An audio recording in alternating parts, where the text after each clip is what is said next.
Rabindranath Tagore University Bhopal, only private university in MP to be NIRF ranked for 5 consecutive years. जहां है 600 से ज्यादा company tie-ups for placements, Atal Incubation Center for nurturing startups, Industry Academia collaboration for exposure of real industry world, 20 centers of excellence for research, साथ ही Global Festival विश्व रंग में शामिल होने का अवसर देता है. Rabindranath Tagore University, unlocking potential. सब बनेंगे followers, सब बनेंगे fan.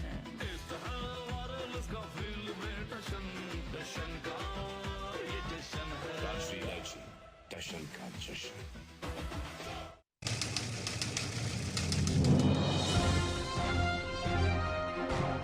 हाय, मैं हूँ शिल्पा शिंदे और आप देख रहे हैं न्यूज़ ऑब्जर्वर. सही पकड़े. मैं हूं मोहन जोशी, देखते रहिए news observer. Hi, I'm Simranjeet and you're watching News Observer. मेरा नाम सौरभ दुबे है और आप देख रहे हैं news observer. Hi, this is Karishma Tanna and you're watching News Observer. हाय, मेरा नाम है शेफ हरपाल सिंह सोखी और आप देख रहे हैं न्यूज ऑब्जर्वर. नमस्कार, मैं हूँ उदित नारायण और आप देखते रहिए न्यूज ऑब्जर्वर. नमस्ते, हम पवन सिंह और आप लोग देख रहे हैं news observer. Collaboration of a new kind, words woven in a new design. Let the king talk to you like a daddy. It's the one and only rapper Maddie. Hi guys, this is rapper Maddie और देखते रहिए news observer. Hi, this is Zulfi Syed, you are watching news observer.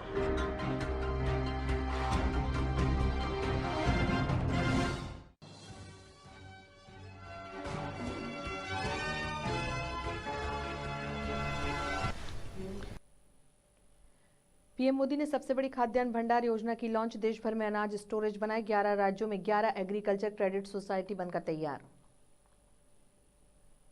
केंद्रीय गृह मंत्री अमित शाह का रविवार को MP दौरा. लोकसभा का रण जीतने की बनेगी रणनीति. प्रबुद्ध जन सम्मेलन में होंगे शामिल. 3 मंत्रियों पर स्वागत का जिम्मा. आप कांग्रेस में लोकसभा सीट शेयरिंग तय. दिल्ली में 4 सीट पर आप और 3 पर कांग्रेस लड़ेगी. गुजरात, हरियाणा, चंडीगढ़ में बंटवारा. यूपी के कासगंज में बड़ा हादसा. गंगा स्नान के लिए जा रहे श्रद्धालुओं की ट्रॉली तालाब में पलटी. 22 की मौत.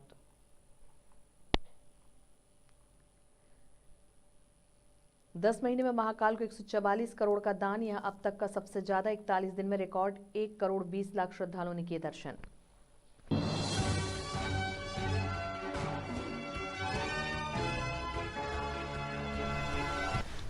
नमस्कार, आप देख रहे हैं न्यूज ऑब्जर्वर. मैं हूं आपके साथ नीति पुरोहित. बढ़ते आज की खबरों की ओर. प्रधानमंत्री नरेंद्र मोदी ने 24 फरवरी को सहकार से समृद्धि कार्यक्रम के तहत दुनिया की सबसे बड़ी सहकारी अनाज भंडार योजना के पायलट प्रोजेक्ट का उद्घाटन किया.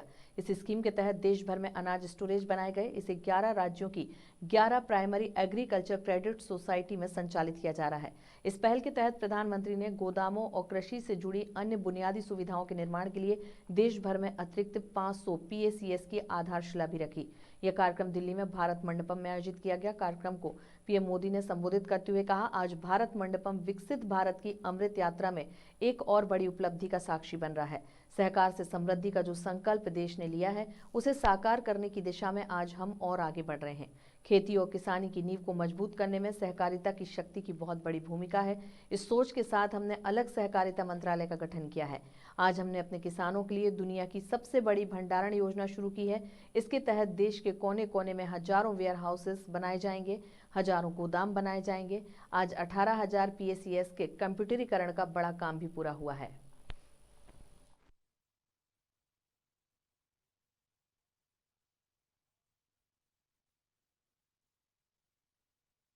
मजबूत करने में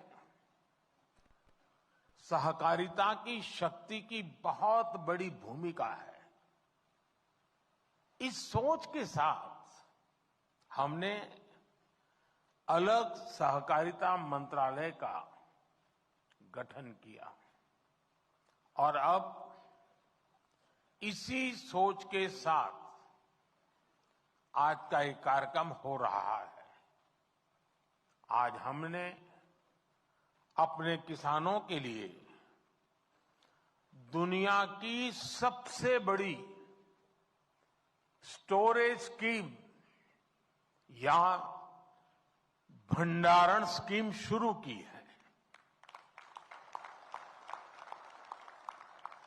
इसके तहत देश के कोने कोने में हजारों वेयर हाउसेस बनाए जाएंगे, हजारों गोदाम बनाए जाएंगे। आज 18,000 पैक्स के कंप्यूटराइजेशन का बड़ा काम भी पूरा हुआ। केंद्रीय गृह व सहकारिता मंत्री अमित शाह 25 फरवरी को मध्य प्रदेश के दौरे पर हैं, जहां ग्वालियर में मंत्री प्रद्युमन तोमर और भोपाल में मंत्री विश्वास सारंग शाह का अभिनंदन करेंगे। भाजपा प्रदेश अध्यक्ष बीडी शर्मा ने जानकारी देते हुए कहा, कल मध्य प्रदेश भारतीय जनता पार्टी का सौभाग्य है कि मध्य प्रदेश के विधानसभा चुनाव के 2023 चुनाव में जीत दिलाने के बाद पहली बार केंद्रीय गृह मंत्री अमित शाह भोपाल पधार रहे हैं। भारतीय जनता पार्टी के कार्यकर्ता उनके स्वागत की तैयारियों में उमंग और उत्साह के साथ जुटे हैं।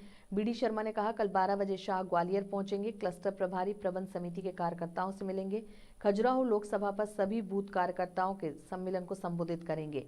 कुल 2293 बूथ के कार्यकर्ता मौजूद होंगे। प्रत्येक बूथ से 11 कार्यकर्ता खजुराहो में मौजूद रहेंगे। यह बुंदेलखंड का सौभाग्य है कि अमित शाह बुंदेलखंड के कार्यकर्ताओं को संबोधित करेंगे।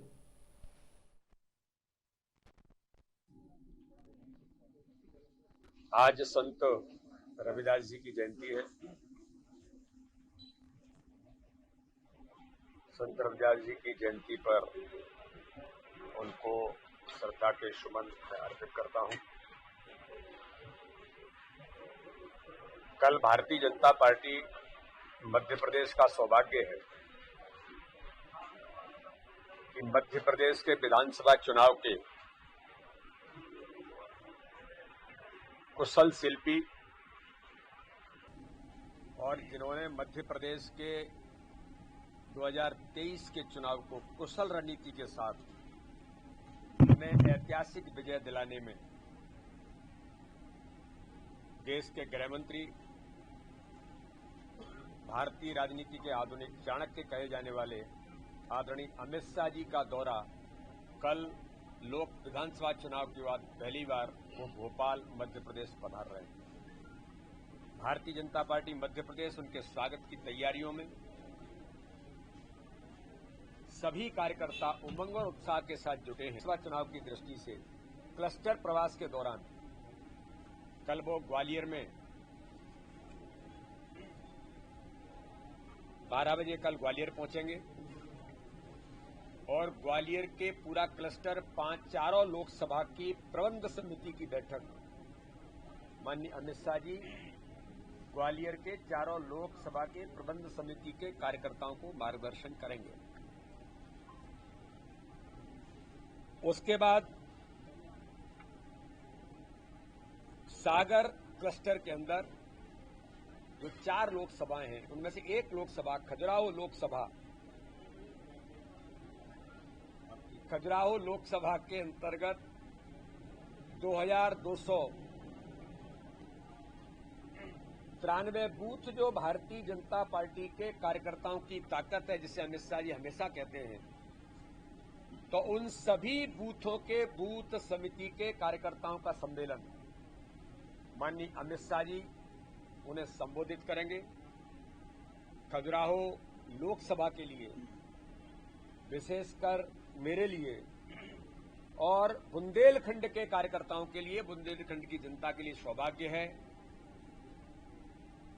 कि देश के लोकप्रिय यशस्वी गृह मंत्री खजुराहो बुंदेलखंड की भूमि पर कार्यकर्ताओं को संबोधन करेंगे। लेकिन भारतीय जनता पार्टी माननीय प्रधानमंत्री मोदी जी के नेतृत्व में जिस प्रकार से आगे बढ़ी है और आगामी आने वाले 2047 का जो हमारा संकल्प है, विकसित भारत का संकल्प, उसके लिए आम जनता के भी उनके अपने अनुभव, उनके अपने सुझाव, इस आधार पर माननीय अमित शाह जी प्रबुद्ध लोगों को यहां पर कुशवाहा ठाकरे सभागृह के अंदर माननीय अमित शाह जी संबोधित करेंगे। इसी अवसर पर एक प्रसंग और है कि जो हमारी पुरानी विधानसभा थी वो भी एक इस प्रकार का प्रतीक था जिसको भारतीय जनता पार्टी की सरकार ने तोड़ा। ठाकरे जी के नाम से श्रद्धेय कुशवाहा ठाकरे जो भारतीय जनता पार्टी के पितृ पुरुष हैं, उनके नाम पर convention hall, international convention centre बनाने का काम जो भारतीय जनता पार्टी की सरकार ने किया, वहां पर ठाकरे जी की मूर्ति का लोकार्पण भी माननीय अमित शाह जी। लोकसभा चुनाव को लेकर कांग्रेस और आम आदमी पार्टी में चंडीगढ़ और 4 राज्यों में सीट शेयरिंग फार्मूला तय हो गया है। दिल्ली में आप ने 4 सीटों पर और कांग्रेस 3 सीटों पर चुनाव लड़ेगी। हरियाणा में कांग्रेस 9 और आप 1 सीट पर चुनाव लड़ेगी। गुजरात में कांग्रेस 24 और आप 2 सीट पर। चंडीगढ़ की सीट कांग्रेस के खाते में गई है। शनिवार 24 फरवरी को कांग्रेस की तरफ से मुकुल वासनिक और आपकी ओर से सौरभ भारद्वाज और अतिशी ने सीट शेयरिंग की औपचारिक घोषणा की। गोवा की दोनों लोकसभा सीटों पर कांग्रेस अपने कैंडिडेट उतारेगी। पंजाब के लिए गठबंधन पर बात नहीं बनी। कांग्रेस और आम आदमी पार्टी वहां पर अलग अलग चुनाव लड़ेगी। भैया जी लवली जी थे, हमारी तरफ से हमारे जनरल सेक्रेटरी संदीप पाठक जी, आतिशी जी और मैं थे। हमारा कई राज्यों के अंदर कांग्रेस के साथ गठबंधन आज अनाउंस हुआ है। दिल्ली के अंदर आम आदमी पार्टी 4 सीटें लड़ेगी, कांग्रेस 3 सीटें लड़ेगी।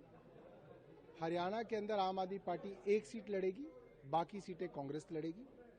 गुजरात के अंदर आम आदमी पार्टी 2 सीटें लड़ेगी, भावनगर और भरूच, बाकी सीटें कांग्रेस लड़ेगी। चंडीगढ़ और गोवा की सीटों पे जो हमारी चर्चा हुई उसमें वो सारी सीटें कांग्रेस लड़ेगी, आम आदमी पार्टी वहां नहीं लड़ेगी।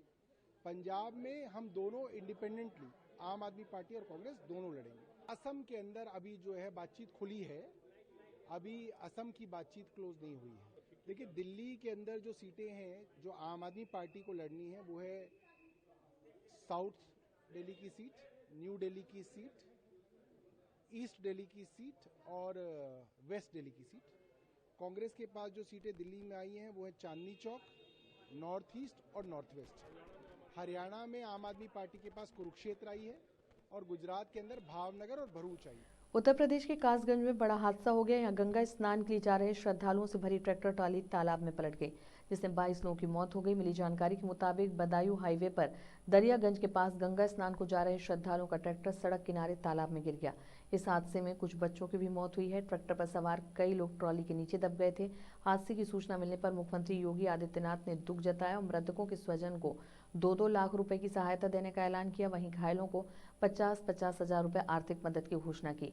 हादसे में घायल लोगों का इलाज सामुदायिक स्वास्थ्य केंद्र और जिला अस्पताल में जारी है। ऐसी भी आशंका जताई जा रही है कि मृतकों की संख्या बढ़ सकती है।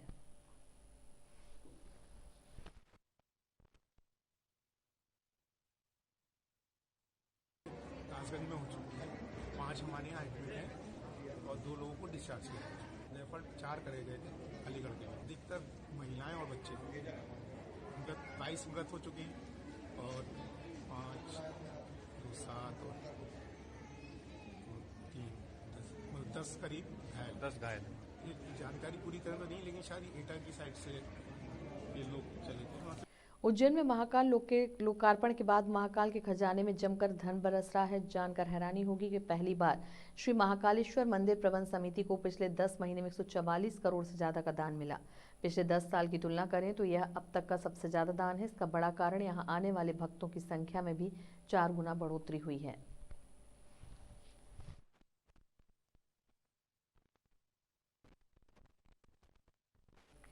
मध्य प्रदेश की राजधानी भोपाल के रहवासियों के लिए खुशखबर है। भोपाल का मास्टर प्लान अब आजादी की 100वीं वर्षगांठ यानी वर्ष 2047 के आधार पर तैयार किया जाएगा। नगरीय विकास एवं आवास मंत्री कैलाश विजयवर्गीय ने बताया कि मास्टर प्लान जनप्रतिनिधियों की ओर से मिले सुझावों के आधार पर तैयार होगा। यह मास्टर प्लान पहले वर्ष 2031 तक के आधार पर बनाया गया था। अब पूरी तैयारी वर्ष 2047 की आबादी को ध्यान में रखकर की जाएगी। उन्होंने कहा, राजधानी का सुव्यवस्थित विकास हो और नागरिकों को सभी बुनियादी सुविधाएं सुलभ तरीके से मिले, इसके लिए सभी आवश्यक प्रावधान किए जाएंगे। भोपाल मास्टर प्लान का नए सिरे से ड्राफ्ट तैयार किया जाएगा। संपूर्ण प्रक्रिया दिसंबर 2024 तक पूर्ण की जाएगी। नमस्कार। हमने भोपाल के मास्टर प्लान के ड्राफ्ट पर चर्चा की, जनप्रतिनिधियों को बुलाया। हमारे यशस्वी मुख्यमंत्री डॉक्टर मोहन यादव जी ने निर्देश दिए थे कि मास्टर प्लान जल्दी बनाना चाहिए। जनप्रतिनिधियों की चर्चा करने के बाद आज ये निर्णय लिया गया कि इस मास्टर प्लान पर पुनर्विचार करना चाहिए। यह मास्टर प्लान का जो ड्राफ्ट तैयार हुआ था 2031 तक था, पर हमने जनप्रतिनिधियों जब चर्चा की तो उन्होंने भी सुझाव दिया कि इसको देश की स्वतंत्रता के 100 वर्ष पूरे हों 2047 तक का मास्टर प्लान बनाया जाए। अब जो मास्टर प्लान तैयार होगा वो 2047 तक का होगा। मुझे उम्मीद है कि भोपाल के नागरिक मास्टर प्लान के प्रति अपनी जवाबदारी समझते हुए सरकार को सुझाव देंगे जनप्रतिनिधियों को भी धन्यवाद देता हूँ। उन्होंने बहुत अच्छे महत्वपूर्ण सुझाव दिए हैं, जिसका समावेश हम इस मास्टर प्लान में करेंगे। धन्यवाद। ग्वालियर ग्रामीण के कांग्रेस सरपंचों व 100 से अधिक कांग्रेस कार्यकर्ताओं ने शनिवार को डबरा ग्वालियर में भाजपा का दामन थाम लिया। सभी ने डॉक्टर नरोत्तम मिश्रा की मौजूदगी में भाजपा की सदस्यता ग्रहण की। इस अवसर पर भाजपा ग्रामीण अध्यक्ष कौशल शर्मा सहित अन्य भाजपा पदाधिकारी उपस्थित रहे। भाजपा में शामिल हर कांग्रेस जनों ने कहा कि भाजपा की विचारधारा व प्रधानमंत्री नरेंद्र मोदी के साहसिक तथा दूरदर्शी फैसलों से प्रभावित होकर वह भाजपा में शामिल हुए हैं।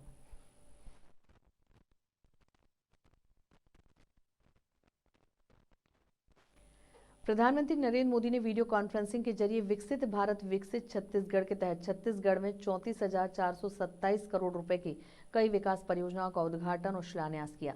इस दौरान प्रधानमंत्री नरेंद्र मोदी ने कहा, विकसित छत्तीसगढ़ का निर्माण गरीब, किसान, युवा और नारी शक्ति के सशक्तिकरण से होगा। विकसित छत्तीसगढ़ की नींव आधुनिक इंफ्रास्ट्रक्चर से मजबूत होगी।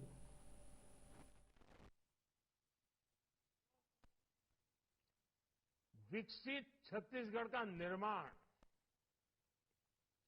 गरीब, किसान, युवा और नारी शक्ति के सशक्तिकरण से होगा। विकसित छत्तीसगढ़ की नींव आधुनिक इंफ्रास्ट्रक्चर से मजबूत होगी।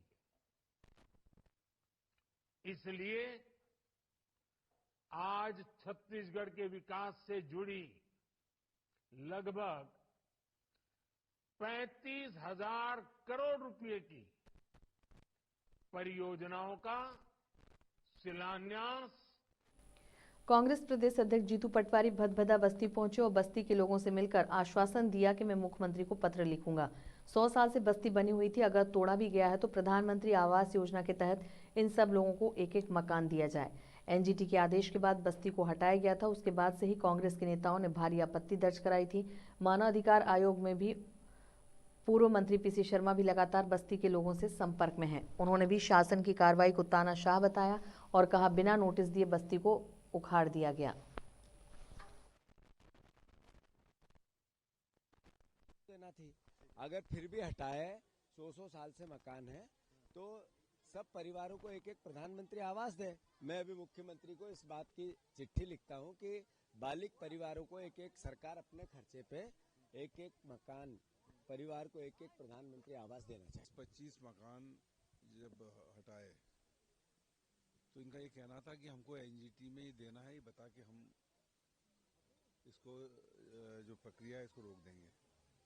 लेकिन बंदूक की नोक पर लोगों के दस्तखत कराए, उनके मकान तोड़े और आज सुबह से तो ताला बंद, यहाँ भी 50 लोग ऐसे हैं जिनके ताला बंद थे, उसको बुलडोज कर दिया। ये ऐसा तो कोई देश आक्रमण करता है दूसरे देश पे, तब भी ऐसा नहीं होता। उनको सामान निकालने का मौका नहीं दिया, उनके सामान को दबा दिया, बुलडोज कर दिया। यहाँ पर एक मंदिर है, एक मस्जिद है, उसके आसपास जो थे पुजारी और जो उसके इमाम वगैरह, इन सब के घर भी ढहा दिए। और 100 साल पुरानी बस्ती है। अभी देखा आपने जो हमारे अध्यक्ष जीतू पटवारी जी को एक महिला और उनने बताया कि यहाँ हमारा जन्म यहाँ पर हुआ है। जबकि ये तालाब का ये जो पोर्शन है ये आर्टिफिशियल है, ये बड़ा तालाब नहीं है। और एनजीटी की 700 कंप्लेंट्स हैं पूरे भोपाल में, जिसमें इन्होंने 500 ऐसी हैं जिन पे कोई एक्शन नहीं लिया है। एनजीटी ने जो आदेश दिए हैं ये केवल गरीबों के मकानों को यहाँ उजाड़ा है, इसकी हम पूरी निंदा कर। और हाई कोर्ट में ये 384 लोगों की तरफ से मुआवजे की मांग करेंगे कि जो इनका हम गिनती कराएंगे क्या क्या सामान गया है। और हाई कोर्ट में जितने भी अधिकारी कर्मचारी जिन्होंने यहाँ पे तानाशाही की है इस होटल के चक्कर में ताज के, इनको हम। भोपाल कमिश्नर पुलिस प्रणाली को इतवारे के असामाजिक तत्व चुनौती देते नजर आ रहे हैं।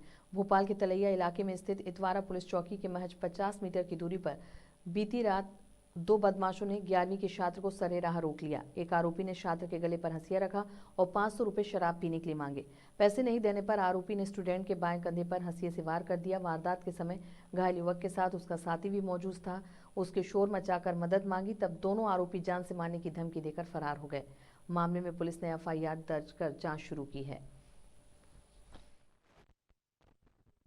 फरियादी है, इसने रिपोर्ट की है कि कुणाल और पवन द्वारा हमारे साथ मारपीट गई धारदार हथियार से। तो फरियादी की रिपोर्ट पर आरोपी के खिलाफ 323, 324, 506, 327 में प्रकरण पंजीबद्ध कर लिया गया, जिसमें आरोपी कुणाल को गिरफ्तार कर लिया गया है। पवन की तलाश जारी है। अलीबाजी 500 रुपये दारू पीने के लिए मांगे थे, पैसा न होने से हमारे पास पैसा नहीं है, इसी बात को लेकर न मारपीट। एक गिरफ्तार हो गया कुणाल। 294, 324, 323, 506, 327 अलीबाजी। अभी RSO रिपोर्ट प्राप्त है। प्राप्त होने पे यदि कुछ डॉक्टर द्वारा गंभीर चोट लिखी जाएगी तो वो भी धारा का इजाफा किया जाएगा। पवन का है, कुणाल का नहीं। हिंदुस्तान उर्वरक एवं रसायन लिमिटेड उप विक्रेता संवाद संपन्न हुआ। किसानों के हितों को ध्यान में रखकर हिंदुस्तान उर्वरक एवं रसायन लिमिटेड कंपनी बेहतर यूरिया खाद एवं अन्य उत्पाद निर्मित कर किसानों को कृषि के क्षेत्र में आत्मनिर्भर बनाने का भरपूर प्रयास कर रही है। आज राजधानी भोपाल में हिंदुस्तान उर्वरक एवं रसायन लिमिटेड के राज्य विपणन प्रबंधक रविंद्र सिंह बिष्ट, प्रबंधक अनुराग सिंह एवं सहायक प्रबंधक संकेत गावड़े के द्वारा उप विक्रेताओं से संवाद कर कंपनी द्वारा निर्मित रासायनिक उत्पादों द्वारा किसानों को होने वाले फायदों पर जोर दिया गया।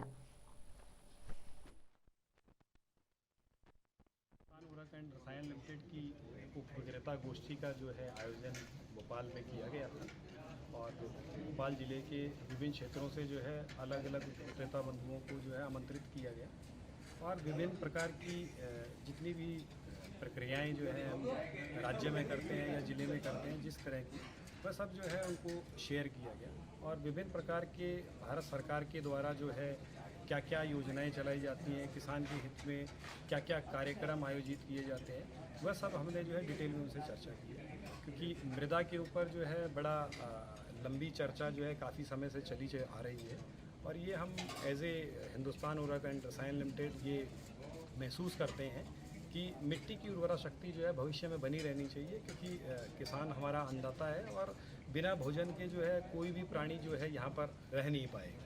इस दर प्रधानमंत्री भारतीय जन उर्वरक परियोजना का यस ये जैसा अभी बताया गया है कि भारतीय जन उर्वरक योजना जो है भारत सरकार के द्वारा चलाई जा रही है और भारत सरकार की जितनी भी योजनाएं जो है भविष्य में हो रही हैं या अभी जो है निरंतर रूप से जो चल रही हैं उनमें क्या बेहतर किया जा सकता है, या जैसे अभी किसान को जो है सारी तरह की सुविधाएं एक ही छत के नीचे उपलब्ध हो जाएं, ये PMKSK का जो है उद्देश्य है और उद्देश्य को हम भविष्य में आगे कैसे ले जा सकते हैं और उसमें हमें कैसे कैसे आगे कार्यरत रहना चाहिए, ये सब जो है एक डिटेल में जो है चर्चा लोगों के साथ की गई और किसान का उत्थान जो है भविष्य कैसे जो है निश्चित रहे, सुनिश्चित रहे, अच्छी पैदावार हो, इन सब पर जो है विस्तृत रूप से जो है चर्चा की। नाम बताएं। मैं रविंद्र सिंह बिष्ट, राज्य विपणन। जीतू पटवारी द्वारा श्री राम यात्रा निकालने पर भाजपा प्रदेश अध्यक्ष BD शर्मा ने तंज कसते हुए कहा, पहले दिग्विजय सिंह, सोनिया और राहुल गांधी से तो पूछ लें। श्री राम मंदिर प्राण प्रतिष्ठा कार्यक्रम कोई राजनीतिक कार्यक्रम नहीं था, ये वहां नहीं गए, यह कांग्रेस का दोहरा चरित्र है।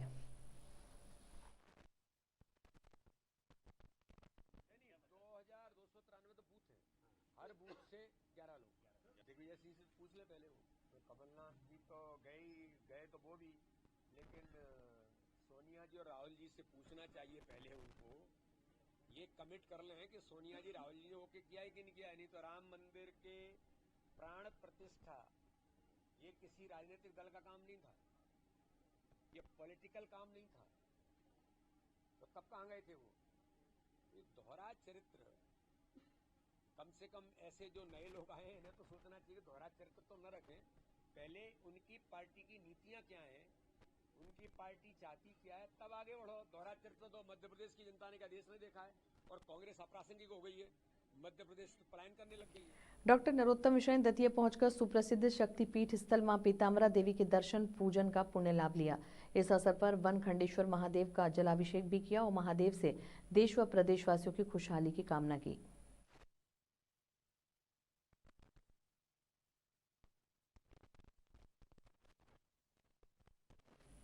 डॉक्टर नरोत्तम मिश्रा ने दतिया में प्रसिद्ध श्री शनि धाम मंदिर पहुंचकर भगवान शनिदेव का सविधि पूजन अर्चन कर दर्शन लाभ लिया और भगवान श्री शनिदेव से सभी क्षेत्रवासियों पर अपनी कृपा दृष्टि बनाए रखने की प्रार्थना की।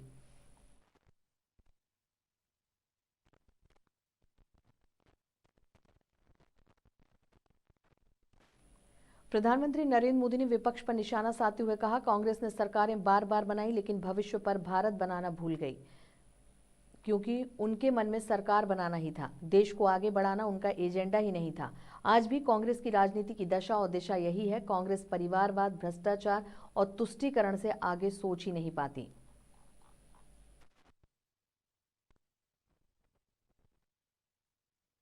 कांग्रेस ने सरकारें बार बार बनाई लेकिन भविष्य का भारत बनाना भूल गई, क्योंकि उनके मन में सरकार बनाना यही काम था, देश को आगे बढ़ाना ये उनके एजेंडा में ही नहीं था। आज भी कांग्रेस की राजनीति की दशा और दिशा यही है। कांग्रेस परिवारवाद, भ्रष्टाचार और तुष्टीकरण से आगे सोच ही नहीं पाती। संत शिरोमणि रविदास की 643वीं जन्म जयंती के अवसर पर खाद्य नागरिक आपूर्ति एवं उपभोक्ता संरक्षण मंत्री गोविंद सिंह राजपूत ने मकरोनी स्थित मंदिर पहुंचकर संत शिरोमणि रविदास महाराज के चित्र पर माल्यार्पण किया। इस अवसर पर 100 करोड़ की लागत से सागर में बनने वाले संत शिरोमणि रविदास महाराज के मंदिर का कलेक्टर दीपक आर, भाजपा जिला अध्यक्ष गौरव सिरोठिया तथा अधिकारियों सहित पहुंचकर निरीक्षण भी किया। मंत्री राजपूत ने मंदिर निर्माण, कुंड, धर्मशाला, पुस्तकालय आदि का निरीक्षण किया। निरीक्षण के दौरान उन्होंने ठेकेदार, अधिकारी, कर्मचारियों को निर्देश दिए कि संत रविदास का मंदिर बुंदेलखंड का गौरव है, इस काम में किसी भी प्रकार की कोताही न बरती जाए। उन्होंने कहा कि काम को गुणवत्ता सहित जल्द से जल्द पूरा किया जाए, ताकि देश भर से हमारे संत रविदास के अनुयायी यहां आकर भव्य मंदिर में संत रविदास महाराज के दर्शन कर सकें तथा उनके द्वारा दिए गए आदर्शों का प्रचार प्रसार हो सके।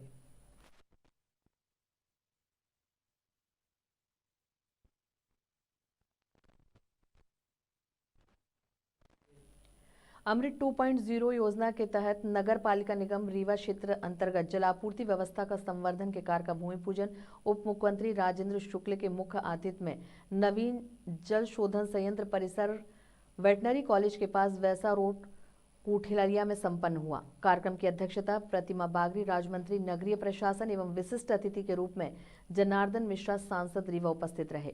रीवा शहर में पेयजल की आपूर्ति के लिए अमृत 2.0 योजना के तहत शासन द्वारा 158 करोड़ की स्वीकृति प्रदान की गई है।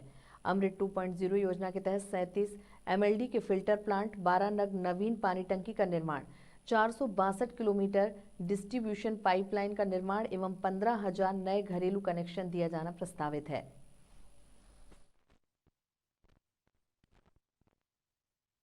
किसी भी मोहल्ले का कोई भी घर ऐसा नहीं होगा जहां अब मीठा पानी सप्लाई करने से की परेशानी रहेगी। उसके लिए जो काम होने में जो समय लगेगा 1 साल 1.5 साल उतना ही इंतज़ार करना पड़ेगा। बाकी आप देख ही रहे हैं 80% रीवा में मीठा पानी जा रहा है, 20% जो बचा है उसका काम अभी होगा। ये 158 करोड़ की जल आवर्धन योजना है।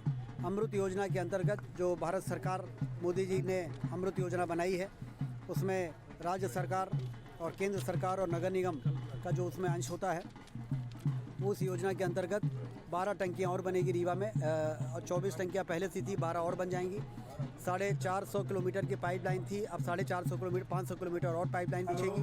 आप समझिए कि रीवा शहर के उनको बताइए, उनको शांत कराइए, 5 दिनों बाद रिटायर हो वाले हैं, उनको शांत कराइए।